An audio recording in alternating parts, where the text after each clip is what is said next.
What's up, YouTube? Today I'm going to rank the worst financial advice that people give to people in their 20s.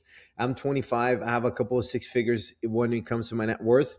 And I've gotten this advice multiple times, and I think they're all terrible, but some of them are worse than others. So today I wanted to rank them so you guys can know what to avoid when it comes to money advice in your 20s. So, first one is living on too tight of a budget. This one's big for me because I've always been a big saver, but there's definitely a way where you can definitely overdo this. And I've always saved a lot of my income, something like 70, 80%, even 90% of it when I was living with my parents. But here's the thing, like, if you're not enjoying your life, what are you doing? Like, go buy your $5 coffee. Like, nobody is going to judge you. Like, $5 is not going to make a difference at the end of the month. Like, if you spend $50 to $100 extra, but you gain 80% more enjoyment out of your month and out of your activities, like in my book, that's a major win. And a lot of times, whenever you go out to eat, for example, you spend $20, but you spend such a good time with your friends and family. Like, are you going to avoid that because of a $20 dinner? Unless your situation is like really messed up where you can't even like buy food. But in this case, you probably wouldn't be watching this video, period. So if anyone that's watching this video and you're like, I'm not going to go out with my friends because I don't want to spend $25 on a dinner, like, dude, go hang out with your friends, dude. Like, sure, if you're going out every day with your friends and eating, like, yeah, it's a bad thing. But, just an example, don't have too tight of a budget. I'm going to rank this as A, mainly because I've always saved a lot of money and I'm proud of it. But I also haven't saved too much money where my life was just miserable. So I'll rank it as A in terms of bad advice.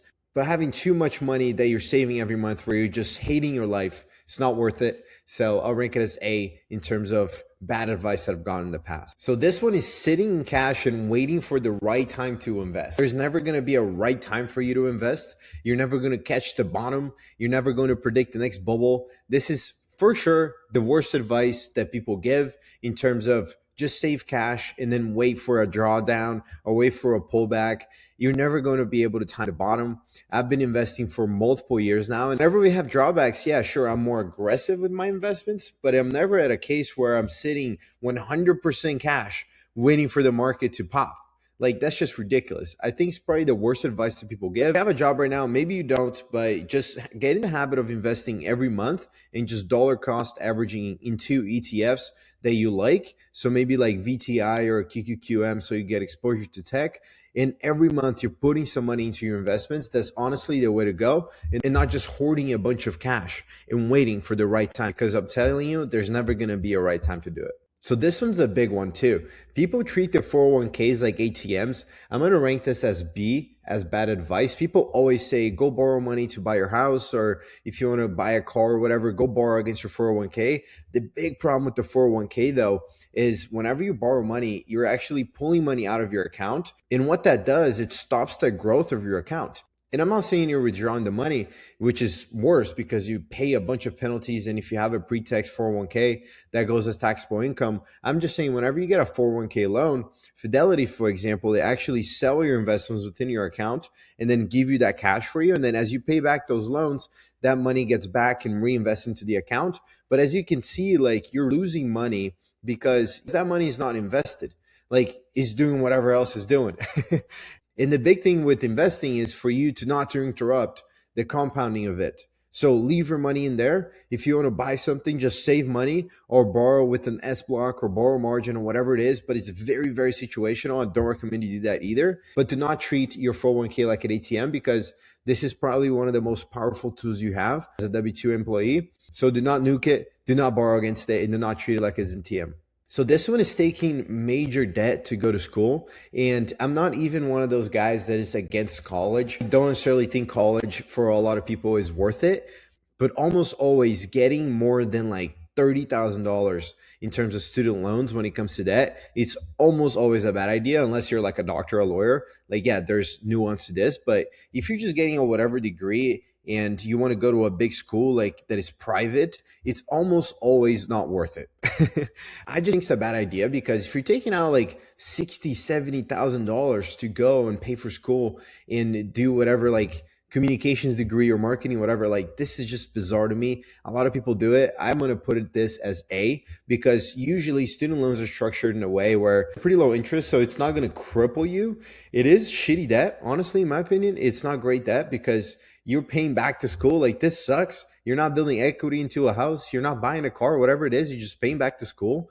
So if you can choose to go to like either a community college or maybe a local college where it's not a private school where you're paying like $70,000 a year, like, dude, just do that.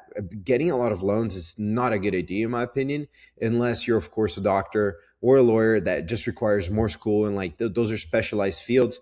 But for the most majority of people that are not in those fields, I really think that getting a lot of loans is not a good idea. So paying off debt before you invest.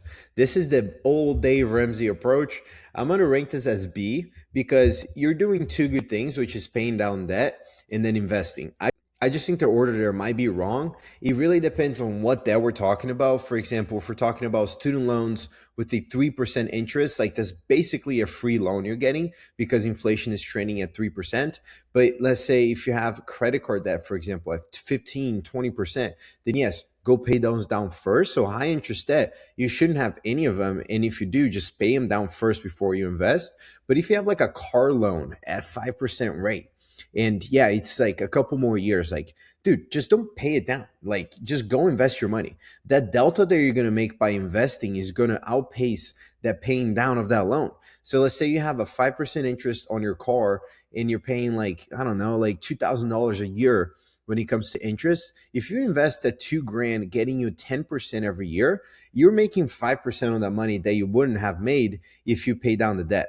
So hopefully that makes more sense. But yeah, high interest debt, totally agree, pay it down. But if it's not like something above, like honestly, 5%, just keep churning them. And yeah, maybe pay it down faster, but don't keep this from you having to go invest because it's a big trap that people fall into. And I rank this as B, mainly because you're doing two good things at a time. But, I don't necessarily think you have to wait to invest, pay off all your debt. Buying a house because you should. This one is a big one, especially because we live in the US. I live here in Austin, Texas. If you're watching from abroad, shout out to you. I'm from Brazil, actually. And out there is not as big as here when it comes to buy your first house and this American dream and own real estate. And yes, real estate has been a phenomenal asset for the last like century. But like these are different times. Like we have kind of high interest rates here in the US and a lot of people get pressured into buying a house. I'm going to rank this as C. It's not necessarily the worst advice that people give because at the end of the day, if you're not necessarily super disciplined when it comes to investing, buying a house is kind of like a forced savings account because you're buying a piece of property and you're putting money into it every month. Like, sure, at the beginning of the 15-year or 30-year mortgage you have, most of that money is going into interest, but after a couple of years, like you're actually paying down the principal and you're gaining appreciation. So if you're not necessarily super savvy when it comes to investing, which is extremely easy to learn, but maybe you don't have the discipline to do it, or maybe you're never thought, whatever it is, go watch some of my videos. But when it comes to buying a house, it's not necessarily the worst advice. I just think that people rush into buying a house too early in an environment where there's so much more opportunity in the stock market and it's just so much more passive. It's cheaper. So it's not necessarily the worst advice that people give, but if you're buying a house, like you're probably in good shape financially because you saved enough money for a down payment and now you own 20% of the home, whatever it is. I don't think you're going to nuke your finances by buying a house, but I do think you can use that money into doing a lot of other things that are more productive. So let's talk about leverage, especially in the financial markets like stocks, for example, or maybe business. So you can employ leverage multiple different ways within your life, especially capital leverage. So you have leveraged ETFs, you have options, you can borrow margin, and you can borrow an SBA loan to start a business, whatever it is. There's multiple ways where you can raise money. And I'm going to rank this as S in terms of go and pull leverage to invest or go and pull leverage to start a business, mainly because whenever you're starting these things out in your 20s, however old you are, you're just starting out on a new venture. Like you really don't know what you're doing. And imagine you go pull like $500,000 with an SBA loan. Like, dude, that could cripple you for multiple years. I don't think it's the best advice to pull leverage right off the go. I say you invest, you start a business, you bootstrap it yourself, you learn, see if there's runway, and then you go and pull money for it. But starting off with money, it just gives you so much more ability for you to nuke your business. Money is energy. So if you have a lot of energy in a business, there's multiple ways where you can spend it. And a lot of times when you start something like investing or a business, whatever it is, you're not going to know what to spend it on. And most likely you will spend on the wrong things. But if you have your own cash, for example, you start your own business with like 20 grand, 30, 40 grand, whatever it is, like there's a lot less that you can mess up and the consequences are a lot less worse.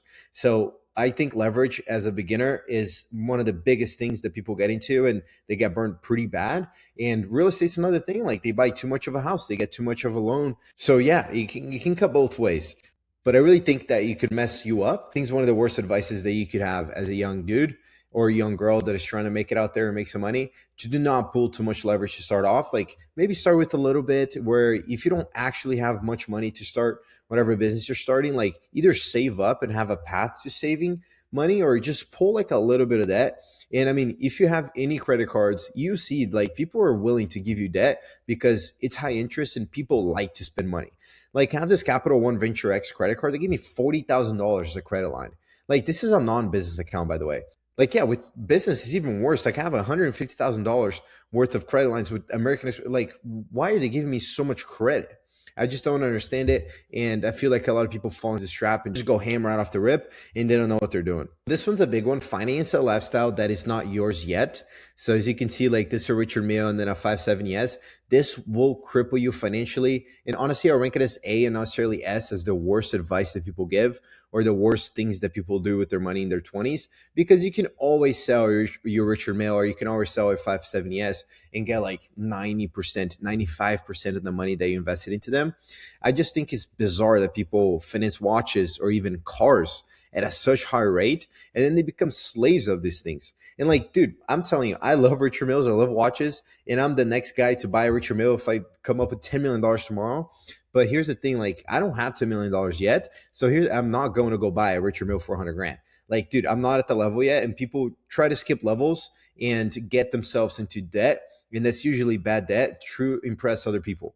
And most of those people do not care about you, or they're less impressed that you have a Richard Mille because they know you make like 300 grand a year and you do not belong wearing that watch. So this is what I think of these things, and just don't finance like a lifestyle that you don't have yet. Work towards it and build for it, and have that mindset in mind. Like have these things with these goals, maybe 5 years from now, maybe 3 to 5 years, where your business, where your investments, where your job starts picking up and you're able to actually live this life, but don't rush it. Because if you rush it and you're ready yet, you're going to be paying the price and these things are going to end up owning you. So building an emergency fund before investing, I'll rank this as C because again, you're doing two good things here. Like you're building an emergency fund and you're investing, which are phenomenal things. You have to have that emergency fund there. Like you blow a tire or something, like you need $400, like go and tap into that and you don't have to sell your investments. Again, you're like kind of interrupting the compounding, which is important for you to not to do. But I also believe that people over-index on building an emergency fund and don't invest in the market because they're not ready yet or they don't have enough an emergency fund for them to go and invest. Like, sure, if you spend, let's say, $3,000 to $4,000 a month and they say you have to have like 6 months worth of expenses, like, dude, that's going to take a minute for you to save like however much money that is. And if I were to just wait and not invest in the market because I'm building my emergency fund, you miss out on so many gains and so much of the compounding that is just, bizarre. So get out there and invest, but also build an emergency fund while you do it, not to over index in one or the other. So this is what I think of that. Last one, but not least, putting all of your eggs in one basket. I'm going to rank this as B. And that's maybe because a lot of people over index into positions. So I actually saw this video of this guy. He was killing it with his Leaps that he bought on Tesla. And he was going to convert the Leaps into shares. He was going to pull margin to do that because he didn't have enough money in the account. And I'm like, gosh, dude, just sell for a gain and like call it a day. Like people get way too invested into trades and they put all of their eggs in one basket when it comes to invest in the stock market. And I don't think it's a good idea. Like, sure, I run a highly concentrated portfolio. Like if you guys follow the channel, like I have a big bet on AI, like multiple 6 figures worth of my money is into this thing, but I don't have all of my money in Google or I don't have all of my money in Microsoft. Like it's dispersed among some of the bigger players, but it's not all in one basket. It's not all in one stock.